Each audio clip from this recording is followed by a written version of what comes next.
क्या पढ़ेंगे? हेनरी का नियम। मान लो दो पात्र है, क्या है? दो पात्र है, एक पात्र है, एक पात्र है। इसमें भरा है लिक्विड, क्या भरा है? लिक्विड, पानी भरा है, मान लो पानी, मान लो लिक्विड बन रहा है। इसमें भरा है पानी, इसमें भरा है पानी। बहुत ध्यान समझो, इसमें है पानी, इसमें है पानी, इसमें भी है पानी, ठीक। ये बताओ, मैं इस पानी में अगर मैं मिल्क मिलाता हूँ, दूध मिलाता हूँ, बताओ इस पानी में दूध आराम से मिल जाएगा नहीं मिल जाएगा? कुछ बस थोड़ा सा उसको मूव करोगे, आराम से दूध क्या हो जाएगा? हर जगह मिल जाएगा, दूध के कण पानी में हर जगह मिल जाएंगे। बहुत ध्यान समझना। लेकिन इसी लिक्विड में अगर मैं गैस के कणों को मिलाना चाहूं, इसी लिक्विड में गैस के कणों को, इसी लिक्विड में मैं गैस को घोलना चाहूँ, गैस को मिलाना चाहूं, अब बताओ क्या गैस के कण हर जगह इस लिक्विड में मिल जाएंगे? कभी नहीं मिलेंगे, जीवन में नहीं मिलेंगे। तो गैस के कण इस लिक्विड में मिल जाए, ये गैस है, ये गैस है, गैस। हम लिक्विड में लिक्विड मिलाएंगे तो आराम से मिल जाएगा, लिक्विड में लिक्विड मिलाएंगे आराम से मिल जाएगा। लेकिन जब किसी लिक्विड में, किसी द्रव में, किसी द्रव में, द्रव मान लेना ये द्रव है, ये द्रव है, जब उसी द्रव में हम गैस मिलाएंगे तो गैस कभी भी लिक्विड में मिलेगा नहीं। तो इसी गैस को इस लिक्विड में घोलने के लिए, मिलाने के लिए, ठीक, हेनरी साहब ने एक नियम दिया जिसको हम लोग कहते क्या है? हेनरी का नियम। ठीक, क्या था? उन्होंने कहा, हेनरी ने गैसों की विलेयता और उसके आंशिक दाब से संबंधित एक नियम दिए जिसको हम लोग कहते क्या? हेनरी का नियम। मतलब देखो, ये है पिस्टन, ये क्या है? पिस्टन है, ये है पिस्टन, इसमें भरी हुई गैस। चलो हम गैस मान लेते हैं, जो गैस है वो गैस है कार्बन डाइऑक्साइड। इसमें क्या भरा? नीचे द्रव। अब इस कार्बन डाइऑक्साइड के इस द्रव में घोलना है, तो हेनरी ने क्या कहा, अगर इस गैस को आपको इसमें घोलना है तो ऊपर क्या कीजिए? ऊपर से प्रेशर बढ़ा दीजिए। क्या कीजिए? ऊपर से प्रेशर, ऊपर से आप प्रेशर बढ़ाएंगे, जितना भी गैस है सभी गैस किसमें घुल जाएगी? बिल्ला, हाँ, सभी गैस पानी में घुल जाएंगी। यानी अगर किसी भी द्रव को पानी में घोलना हो, क्या? अगर किसी भी गैस को, अगर किसी भी गैस को द्रव में घोलना हो तो क्या कीजिए? ऊपर से प्रेशर बढ़ा दीजिए, वह सभी गैसें, वो सभी गैसें ऑटोमेटिक द्रव में क्या हो जाएंगी? घुल जाएंगी। तो इससे संबंधित हेनरी साहब एक नियम दिया था जिसको हम लोग कहते क्या है? हेनरी का नियम। तो नियम देखो ना, जैसे तुम लोग पीते हो, इसका यूज क्या है? तुम लोग देखते हो कि कोल्ड ड्रिंक, कोल्ड ड्रिंक नाम जानते हो ना? ये कोल्ड ड्रिंक है, मान लीजिए क्या है? Cold drink. बोलो मत। अब बताओ, कोल्ड ड्रिंक में कार्बन डाइऑक्साइड मिलाए क्यों जाती है? क्यों हम लोग कोल्ड ड्रिंक में और गैस नहीं मिलाते हैं? इसका रीजन यही है कि कोल्ड ड्रिंक में हम लोग जब कार्बन डाइऑक्साइड गैस मिला देते हैं तो उसकी जो खराब होने की क्षमता होती है वह जल्दी खराब नहीं होता है, बहुत दिन तक क्या रहता है? सेफ रहता है। और कोल्ड ड्रिंक में कार्बन डाइऑक्साइड गैस मिलाने से उसका जो फ्लेवर होता है वो हमको क्या होता है? अच्छा प्राप्त होता है। इससे क्या मिलाया जाता है? Carbon dioxide. बात समझ में आई ना? तो प्रश्न उठ सकता है कि हम लोग कार्बन डाइऑक्साइड ही गैस क्यों मिलाते हैं, और गैसें तो बहुत सारी हैं, हम क्यों नहीं मिलाते हैं? क्योंकि और सभी गैसें अगर मिलाएंगे, बहुत सारी गैसें जो होती हैं जहरीली होती है, इसलिए हम और सभी गैसों को कोल्ड ड्रिंक में नहीं मिलाते हैं। मिलाते कौन है? Carbon dioxide. तो यहाँ बेटा पूरा ही सोचना है। हेनरी लिखो हमारे साथ, हेनरी ने नियम लिखो, हेनरी ने गैसों की विलेयता, हेनरी ने गैसों की विलेयता तथा उसके आंशिक दाब से संबंधित, उसके आंशिक दाब से संबंधित, आंशिक दाब से संबंधित, संबंधित, संबंधित 1830 ईस्वी में एक नियम दिए, एक नियम दिए जिसे हेनरी का नियम कहते हैं। जिसे हेनरी का नियम कहते हैं। तो नियम क्या था? नीचे 2 लाइन छोड़ लिखो नियम। इस नियम के अनुसार, इस नियम के अनुसार, ठीक, इस नियम के अनुसार स्थिर ताप पर, स्थिर ताप पर किसी किसी गैस की, किसी गैस की द्रव में विलेयता, स्थिर ताप पर किसी गैस की द्रव में विलेयता उसके आंशिक दाब के, उसके आंशिक दाब के समानुपाती, समानुपाती होती है। ठीक, कितना बात है। क्या बोले? स्थिर ताप पर किसी गैस की द्रव में विलेयता। सब विलेयता मतलब क्या होता है समझेगा? विलेयता का तात्पर्य क्या है? विलेयता का तात्पर्य है यानी गैस के घुलने की दर। क्या? गैस के घुलने की दर, गैस के घुलने की दर। ठीक, उसे हम लोग कहते हैं क्या? विलेयता। क्या होती है? आंशिक दाब के समानुपाती होती है। मैं मान लेता हूं, माना किसी, माना किसी गैस की द्रव में घुलने की विलेयता यम तथा आंशिक दाब, आंशिक दाब पी हो तो हम लिख सकते हैं, क्या लिखेंगे? क्या लिखेंगे? गैस की द्रव में घुलने की विलेयता, गैस की द्रव में घुलने की विलेयता, विलेयता आंशिक दाब क्या होती है? समानुपाती, आंशिक दाब के समानुपाती। अब बताओ विलेयता मैंने क्या मान लिया है? यम। आंशिक दाब क्या मान लिया? पी। यम प्रोपोर्शनल क्या हो जाएगा? हम लोग जानते हैं प्रोपोर्शनल को हटाने के लिए क्या लगाएंगे? कांस्टेंट लगाएंगे। चलो, तो कांस्टेंट मैंने मान लिया के एच, के एच। एच क्या है? के एच क्या है? जहाँ के एच एक नियतांक, जिसको हम लोग कहते हैं क्या? हेनरी नियतांक। क्योंकि हेनरी साहब ने नहीं होगी, इस वजह से इनका नाम क्या पड़ गया? हेनरी कांस्टेंट, हेनरी नियतांक। जहाँ के एच एक नियतांक, जिसको हम लोग क्या कहते हैं? हेनरी नियतांक। उदाहरण फिर समझा रहे हैं। जहाँ के एच एक नियतांक है, के एच एक नियतांक है जिसे हेनरी नियतांक कहते हैं, हेनरी नियतांक कहते हैं, हेनरी नियतांक कहते हैं।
ये देखो,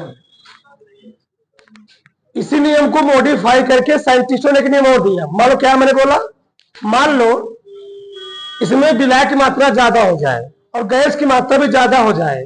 अब बताओ, जब विलायक और गैस दोनों मात्रा ज्यादा हो जाएगी, यानी दोनों कण ज्यादा हो जाएंगे, अणु ज्यादा हो जाएंगे। अब बताओ, दाम हमको ज्यादा लगाना पड़ेगा ना। अच्छा, इसका मतलब यह है, अगर इसी पात्र में मोलों की संख्या बढ़ जाए, मोलों की संख्या अधिक हो जाए।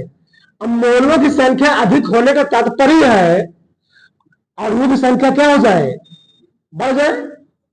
अणुओं की संख्या बढ़ जाए, अणुओं की संख्या अधिक हो जाए।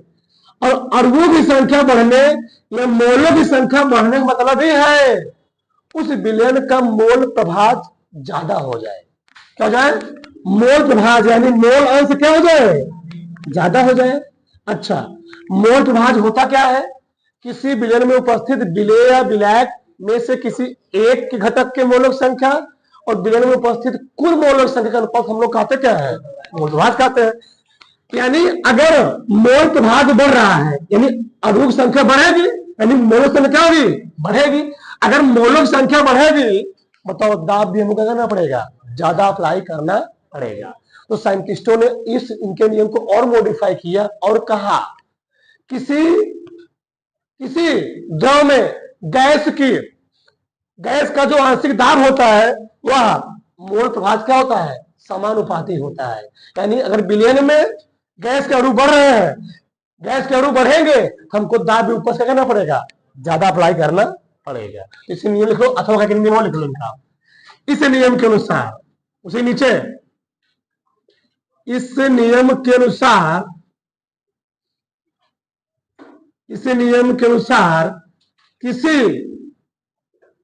किसी गैस का आंशिक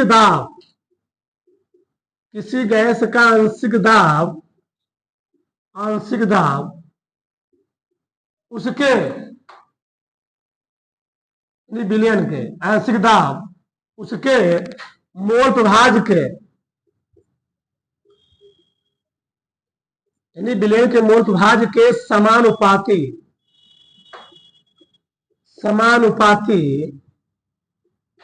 होता है।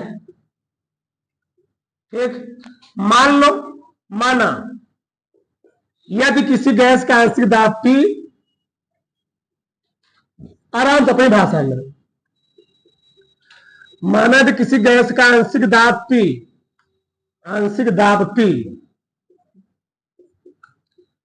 तथा मोल प्रभाज यक्स हो, तो क्या निकल के आएगा भैया, आंशिक दाब किसके समानुपाती है, मोल प्रभाज के। तो मैं लिखूंगा आंशिक दाब जो समानुपाती होगा, दोनों नियम में से आप कोई नियम लीजिए, कोई नहीं काट पाएगा, अकाट्य परिभाषा। मोल प्रभाज यहां स्थिर ताप लिखना, लेकिन जरूर इस नियम के अनुसार स्थिर ताप पर किसी गैस का, स्थिर बहुत जरूर लिखना, ये नियम विशेष था, स्थिर ताप पर लिखना जरूरी है, स्थिर ताप था इनका नियम। ठीक, हाँ जरूर लिख लेना। मोल प्रभाज के समानुपाती होता है, मोल प्रभाज। अब बताओ आंशिक दाब कितना है, P। मोल प्रभाज मैंने क्या माना है, x। इसको फिर हटाओगे ना, क्या जाएगा, P बराबर KH। अब बताओ KH क्या है, हेनरी नीतांक है। ये नीतांक, इसको हम लोग कहते हैं हेनरी नीतांक। क्या नियम निकला, इस नियम के अनुसार स्थिर ताप पर किसी गैस का आंशिक दाब क्या होता है, उसके मोल प्रभाज के समानुपाती होता है। स्थिर ताप हो, टेम्परेचर क्या होना चाहिए, टेम्परेचर बढ़ना घटना नहीं चाहिए। स्थिर ताप पर किसी गैस का जो आंशिक दाब होगा उसके मोल प्रभाज क्या होता है, समानुपाती होता है। मतलब अगर मोलों की संख्या बढ़ेगी तो आंशिक दाब क्या करना पड़ेगा, हमको ज्यादा बढ़ाना पड़ेगा। मोल घटेंगे तो आंशिक दाब क्या करना पड़ेगा, घटाना पड़ेगा। समझो ना। ये बताओ, अगर साइकिल चलाना हो तो एक छोटा बच्चा भी चला लेगा, तो दाब हमको वहां कम लगाना है। वही मान लो हमको चलाना हो, ट्रैक्टर चलाना हो तो बड़ी चीजें नहीं, तो हमको क्या करना पड़ेगा, वहां पर दाब ज्यादा लगाना पड़ेगा। तो क्या मतलब ये है यहाँ पर, समझ में आई। अब जो हेनरी का नियम था, हेनरी के नियम हर जगह लागू नहीं होता है, इनके नियम कुछ सीमाएं थी। क्या थी? कुछ सीमाएं थी। तो अगला हम लोग क्या पढ़ेंगे? हेनरी के नियम की सीमाएं। हेडिंग डालो, हेनरी के नियम की सीमाएं। हेनरी के नियम की सीमाएं, हेडिंग बोलो मत, शांत रहो। हेनरी के नियम की सीमाएं। चलो अगला हम लोग पढ़ेंगे हेनरी के नियम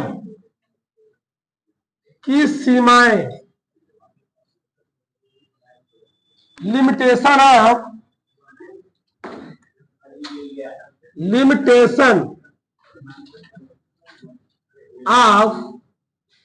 हेनरीज लॉ। हेनरीज लॉ, शांत रहो, बोलो मत।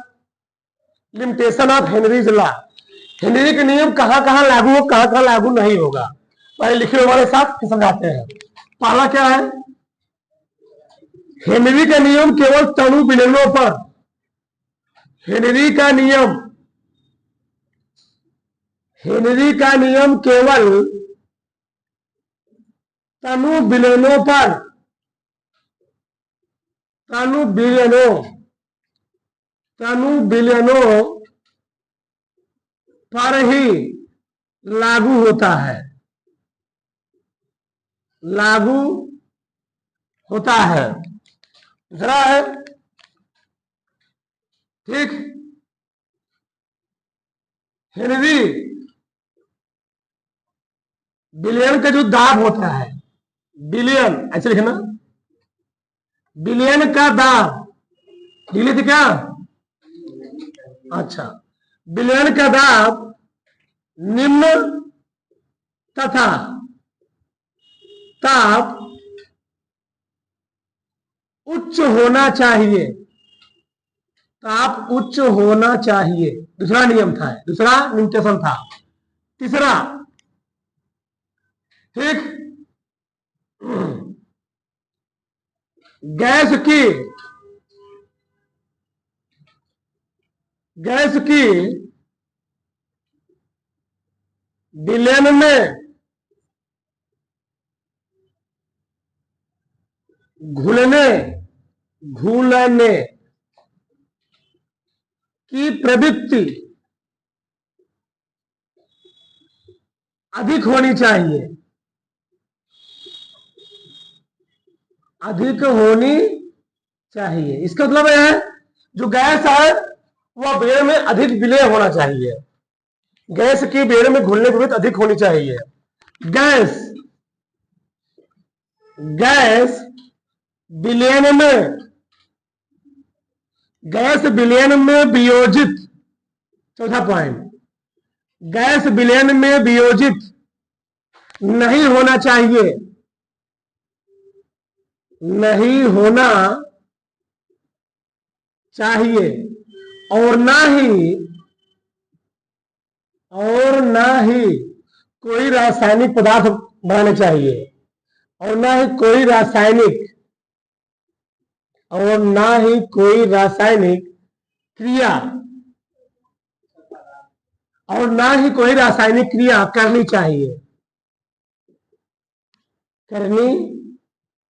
चाहिए, सब पीछे जा करो, ठीक। आगे, गैस विलयन में घुलकर कोई नया पदार्थ नहीं बनाना चाहिए,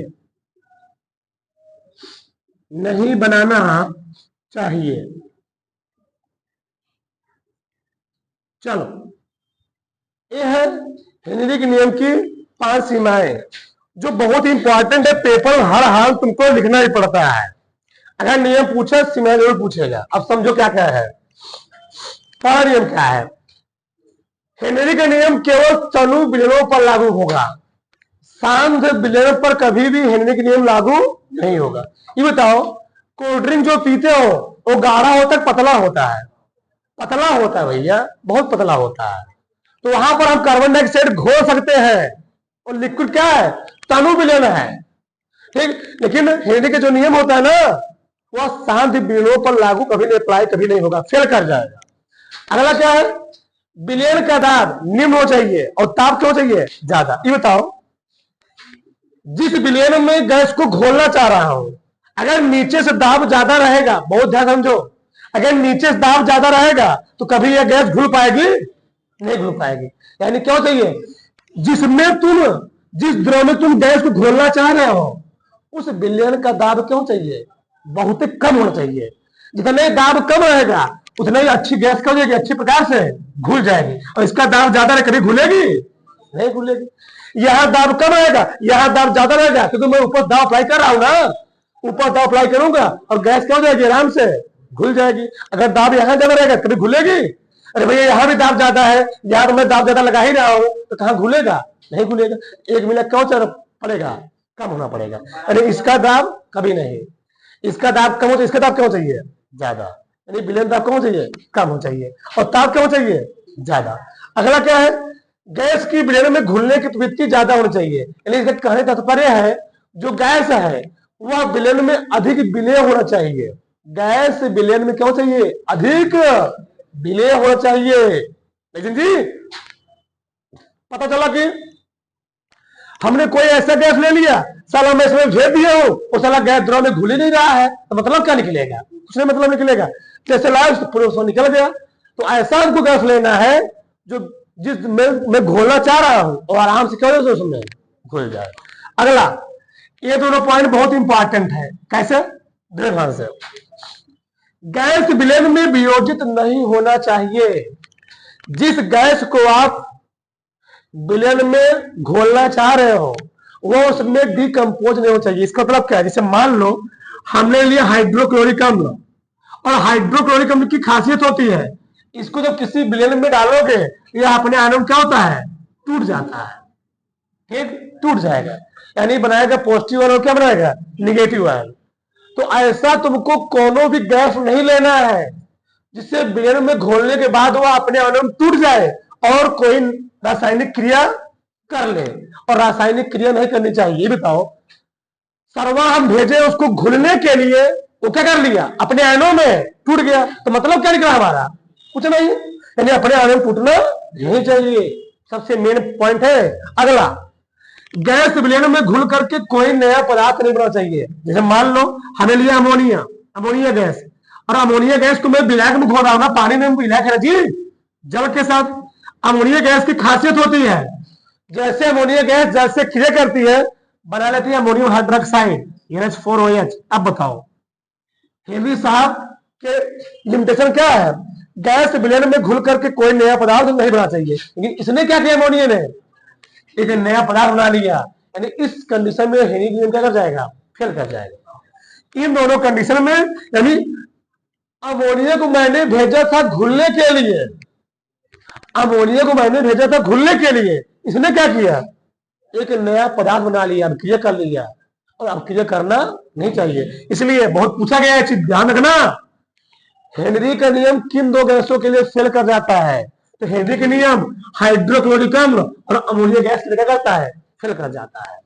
अब फेल करने का रीजन क्या है, फेल करने का रीजन यह है, हाइड्रोक्लोरिक अम्ल अपने आयनों में टूट जाता है और अमोनिया गैस विलायक से क्रिया करके अमोनियम हाइड्राइड बना लेती है, अमोनियम हाइड्राइड बना लेती है, ठीक।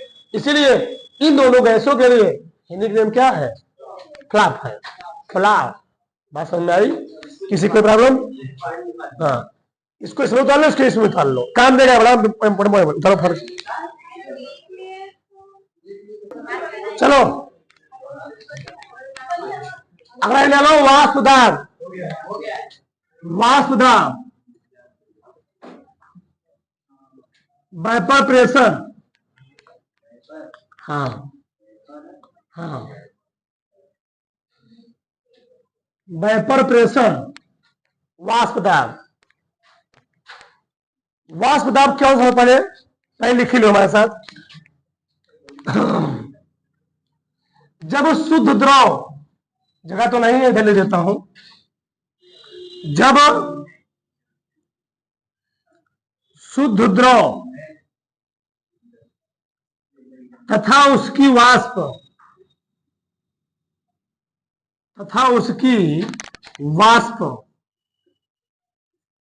साम्यावस्था में होती है,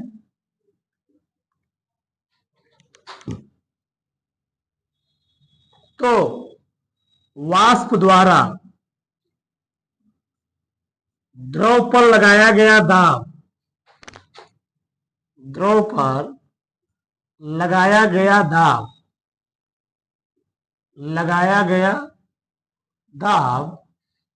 वाष्प दाब कहलाता है,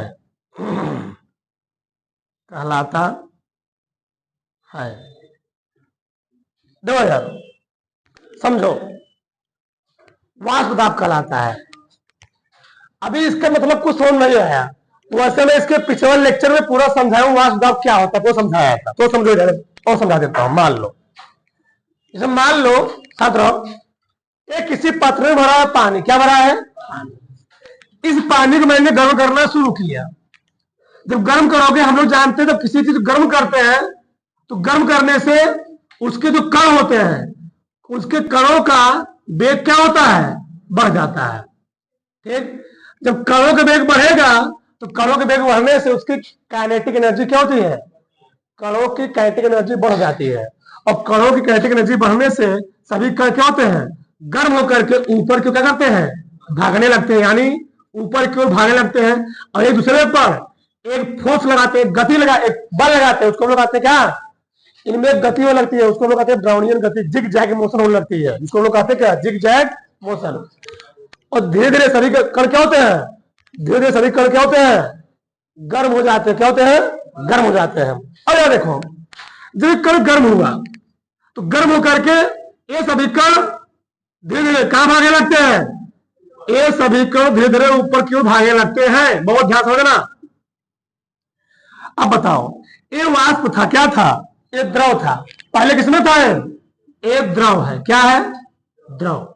द्रव यानी मान लेना अपने मान में जल, क्या मान लेना? जल मान लेना। ये द्रव था। यह द्रव अब किसमें बदल रहा है? वाष्प में। यह वाष्प जाएगा, मानो जिस पात्र के माध्यम में बंद किया हो, यहां करके बूंद के रूप में क्या होगा? स्टोर होगा। क्या होगा? जमेगा। अब बताओ, द्रव से किसमें बदला? वाष्प में। इस क्रिया को हम लोग कहते हैं वाष्पीकरण। क्या कहते हैं? इवापोरेशन। क्या कहते हैं? इवापोरेशन, वाष्पीकरण। तो ये सभी कण द्रव से वाष्प में चेंज हो रहे हैं, इसको हम लोग कहते हैं वाष्पीकरण। तो होता क्या है, यह वाष्पीकरण क्रिया में जो द्रव वाष्प बन के ऊपर जा रहे हैं, इसके ऊपर क्या लगाते हैं? प्रेशर लगाते हैं, दाब लगाते हैं। और जब होता क्या है, यह वाष्प कुछ टाइम तक इसकी दीवारों के अंदर रहता है, और पुनः क्या होता है, यह ठंडा होकर के पुनः क्या होता है? नीचे की ओर आने लगता है। इसी हम लोग कहते हैं, जब वाष्प ठंडा किसमें आ जाए? द्रव में, उसी हम लोग कहते हैं संघनन। क्या कहते हैं? कंडेंसेशन। क्या बोलते हैं? कंडेंसेशन।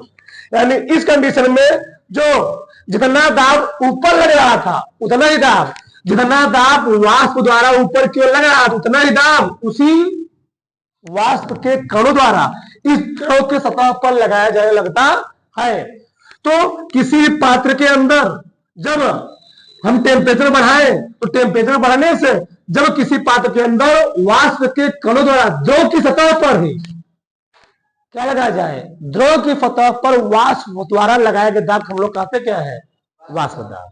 यानी जब द्रव, कोई पात्र बंद हो और उसके वाष्प द्वारा द्रव की सतह पर रिवर्स गियर में जो दाब लगाया जाए, उसको हम लोग कहते क्या है? वाष्प दाब। समझ में आया ना? ठीक, हमको वाष्प दाब नहीं पढ़ना है, आगे हमको पढ़ना है वाष्प दाब का अवनमन। अब यहां थोड़ा समझो, अगला हेडिंग डाल तो फिर समझाते हैं। वाष्प दाब अवनमन। हाँ, अरे सुतार नहीं, बस तुमको लिखना है, बस केवल यही। वाष्प दाब अवनमन, lowering of vapour pressure, lowering of vapour pressure, vapour pressure, lowering of vapour pressure. अब बहुत ध्यान समझना, अब समझने वाली बात यहीं पर है, सबसे मेन पॉइंट। चलो अब यहां ध्यान समझो सब लोग, अभी कुछ करना नहीं है, देखो ना। चलो हम सोचते हो वाष्प दाब अवनमन होता क्या है, देखो यार, इसमें केवल क्या भरा है, जल भरा है, पानी भरा है, विलायक। इसको हम लोग नाम दे देते हैं शुद्ध विलायक, शुद्ध विलायक है, शुद्ध जल है, शुद्ध विलायक, शुद्ध विलायक। चलो इस शुद्ध विलायक को हमने गर्म किया, क्या किया, गर्म किया। जब गर्म करोगे यह शुद्ध विलायक बेचारा धीरे धीरे गर्म कहां उठेगा, ऊपर की ओर। यह द्रव वाष्प में क्या होगा, ऊपर की ओर उठेगा, जाएगा ऊपर की ओर, जाएगा ना, ऊपर की ओर जाएगा। और यहां पर क्या होगा, आकर के कहीं कहीं क्या होगा, स्टोर होगा ना। और इसकी दीवारों पर क्या लगाएगा, एक दाब लगाएगा, एक प्रेशर लगाएगा, एक प्रेशर लगाएगा। ठीक, चलो तो शुद्ध विलायक को मैंने जब गर्म किया, तो गर्म होने के बाद इससे जो वाष्प बने, ये सभी वाष्प जो वाष्प बन करके दीवारों पर जा रहे हैं, इस पर एक दाब लगा रहे हैं। उस दाब को हम नाम दे रहे हैं पी नॉट। क्या नाम दे रहे हैं, पी नॉट। बहुत ध्यान समझना, सब समझ में आएगा। लेकिन ये बेचारा शुद्ध विलायक ही है, शुद्ध विलायक ही है, वही चीज है। इसमें मैंने क्या किया, इसमें मैंने कुछ मिक्स नहीं किया हो, यह केवल और केवल शुद्ध विलायक है। क्या है, शुद्ध विलायक। देखिए अब मैंने क्या किया, इससे शुद्ध विलायक में एक अवाष्पशील पदार्थ मिला दिया। अवाष्पशील भी जान जाओगे, अवाष्पशील। अवाष्पशील कहने का तात्पर्य है जो वाष्प बन के ना उड़े, जिसका वाष्पन ना हो, जिसका वाष्पन ना हो। जैसे यूरिया, यूरिया, सुक्रोज, नमक, नमक, हाँ नमक। अवाष्प का मतलब क्या है, वाष्प बन के ना उड़े, वाष्प ना बने, वाष्पित ना हो, ऐसे लिख लो, वाष्पित ना हो। ये बताओ, दाल पकता है, दाल में नमक भी डालते हो, दाल में पानी भी डालते हो, क्या नमक उड़ता है, पानी उड़ता है, वाष्प बन के, पानी उड़ता है। अगर ज्यादा पानी उड़ जाएगा तो दलिया कड़छी टाइप पर लगती है, पता ना, पूरा पानी उड़ गया, दाल खट्टी खट्टी, पूरा नमक मालूम चलने लगा, क्योंकि नमक नहीं उड़ता, उड़ता कौन है, पानी। अब ध्यान समझो, इसी मैंने कोई अवाष्पशील पदार्थ मिला दिया। अवाष्पशील पदार्थ का मतलब ये है, इसी मैंने मिला दिया नमक। क्या मिला दिया, नमक। बहुत ध्यान से समझना, बड़ा मजेदार टॉपिक है। अब बताओ, नमक मिला दिया, नमक के छोटे छोटे कण चौदह क्या कर रहे हैं, इसमें मूव कर रहे हैं। अब बताओ, यह बेचारा, यहां तो विलायक के भी कण है, पानी कण है, और साथ साथ किसके कण है, नमक कण है। जब केवल अकेला पानी था तो पानी आराम से उड़ जा रहा था, फ्री था गति करने के लिए, मूव करने के लिए, आराम से दाब लगा रहा था। लेकिन जब मैंने पानी के साथ, शुद्ध विलायक के साथ क्या मिला दिया, नमक, तो अब यहां पर पानी के भी कण है और किसी कण है, नमक। और पानी कण और नमक कण में होगा झगड़ा, आना तानी होगा, मारपीट होगा। और पनिया नमकवा कहे, बच्चों तुम कहां उड़ रहा है, हमारे को लेकर साथ में। लेकिन नमक की खासियत क्या है, नमक उड़ेगा, उड़े कौन, पानी।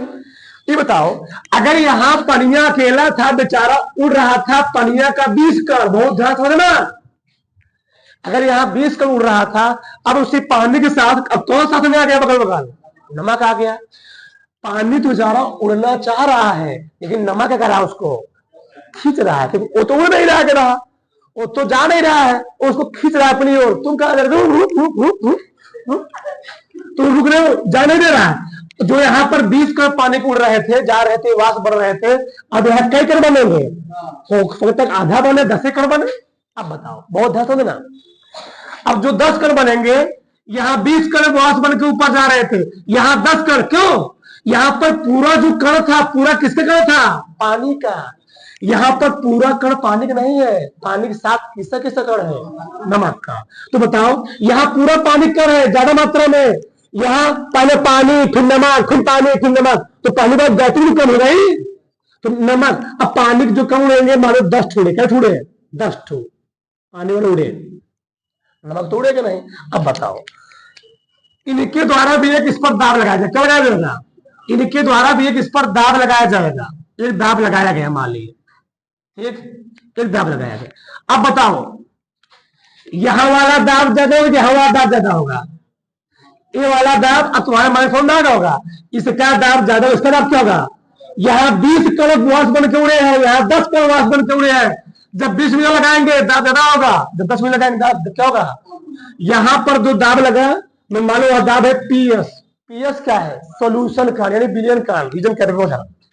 मैंने ब्लैक में क्या मिला दिया है? नमक। ये क्या है? नमक। अब बताओ, जब ब्लैक में कोई नमक मिल जाएगा यानी विलय मिल गया, उसको हम विलायक नहीं बोलेंगे, क्या बोलेंगे? हम उसको हम लोग क्या बोलेंगे? विलायक प्लस विलय क्या बन गई? ये है विलयन। और क्या सिर्फ विलायक? ये सिर्फ विलायक है, ये क्या बन चुका है? विलयन। तो परिभाषा क्या निकला? वाष्प दाब अनुमान। फिर ध्यान समझना, जब किसी शुद्ध विलायक में, शुद्ध विलायक था, जब किसी शुद्ध विलायक में किसी अवाष्पशील विलेय पदार्थ को मिला देने से शुद्ध विलायक का वाष्प दाब, शुद्ध विलायक का वाष्प दाब विलयन के वाष्प दाब से कम हो जाता है, विलयन के वाष्प दाब से कम हो जाता है। ठीक, वाष्प दाब में हुई कमी हम लोग कहते क्या है? वाष्प दाब अनुमान। फिर से, जब किसी शुद्ध विलायक में किसी अवाष्पशील पदार्थ को मिला देने से विलयन का वाष्प दाब क्या होता है? विलयन का वाष्प दाब पहले की अपेक्षा कुछ क्या होता है? घट जाता है। वाष्प दाब में हुई इस कमी को हम लोग कहते क्या है? वाष्प दाब अनुमान। रीजन क्या है कि बताओ, पी नॉट ज्यादा होगा, पीएस ज्यादा होगा। पी नॉट ज्यादा किससे? पीएस से।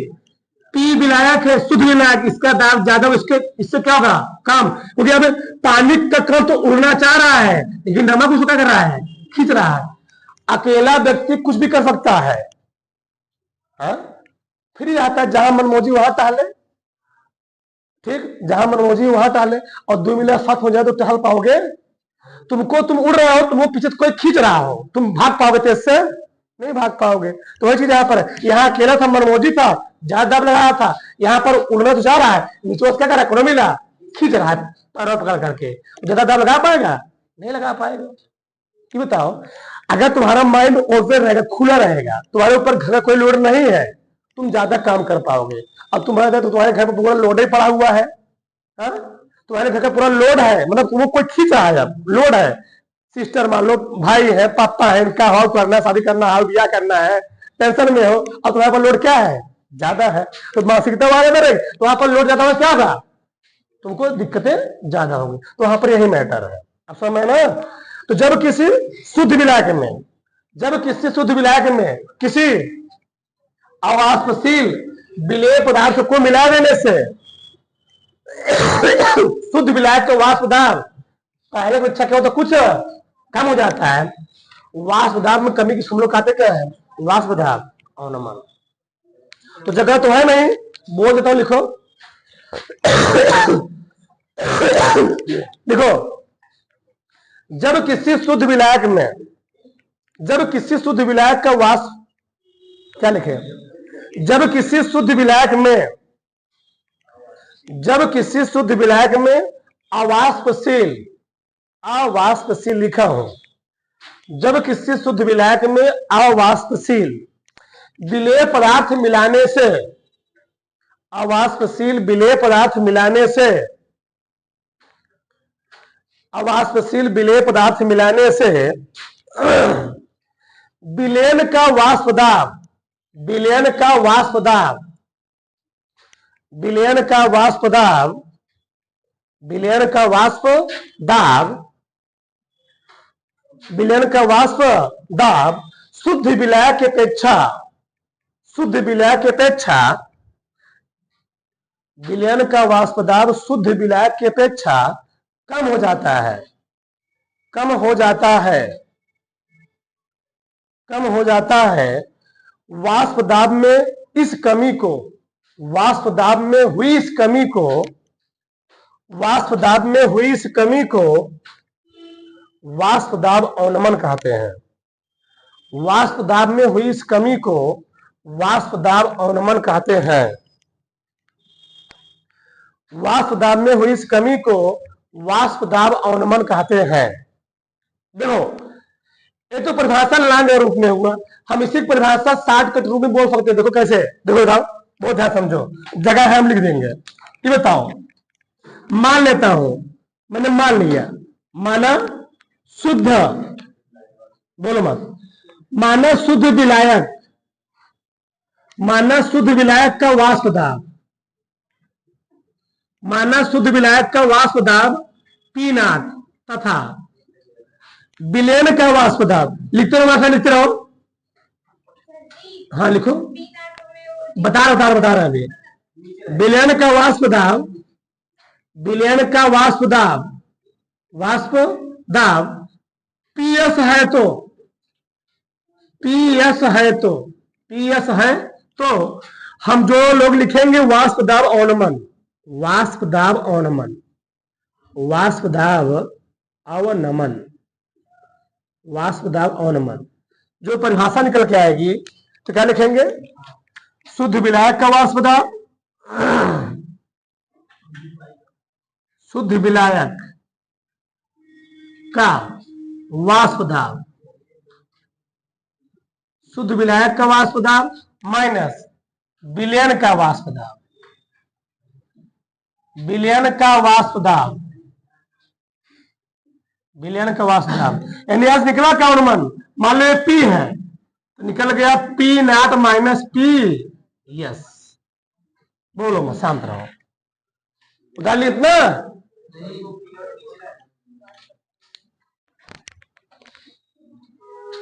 देखो समझदार, तो क्या निकला फिर, वाष्प दाब अवनमन और क्या निकला, शुद्ध विलायक का वाष्प दाब माइनस विलयन का वाष्प दाब। अब देखो, अगर तुमको परिभाषा जो मैंने लिखवाया वो लंबा लग रहा हो, तुम यहां बोल सकते हो शुद्ध विलायक का वाष्प दाब और विलयन के वाष्प दाब के अंतर को ही वाष्प दाब, लिखो लिखो लिखो नीचे, अथवा में शुद्ध विलायक का वाष्प दाब, शुद्ध विलायक का वाष्प दाब, शुद्ध विलायक का वाष्प दाब और विलयन के वाष्प दाब और विलयन के वाष्प दाब के अंतर को ही, के अंतर को ही, के अंतर को ही वाष्प दाब अवनमन कहते हैं, वाष्प दाब अवनमन कहते हैं। तुम्हारे मन में डाउट चल रहा होगा, सर जी आपने विलायक को दिखाया है P नॉट ऊपर दिखाया है, तो उससे कोई डाउट आपको नहीं चाहिए।